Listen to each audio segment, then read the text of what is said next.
The tap drill size calculator for metric and imperial systems helps you determine the correct drill size for tapping threads. Let's look at the input fields.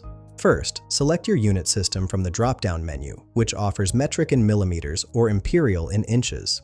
For this demonstration, we're using metric. Next, enter your thread size, which is the major diameter of your thread. Then input your thread pitch. Finally, set your thread engagement percentage, which defaults to 75% but can be adjusted between 50 and 100%. Here's a worked example. We'll enter 10 millimeters for thread size major diameter, 10 millimeters for thread pitch, and keep the thread engagement percentage at 75%. After clicking Calculate Tap Drill Size, the results show us a tap drill diameter of 2.5 millimeters. The calculator also identifies the nearest standard drill as 2.5 millimeters, confirming this is a readily available drill size. The actual thread engagement shows 75%, verifying our thread will have the strength we specified.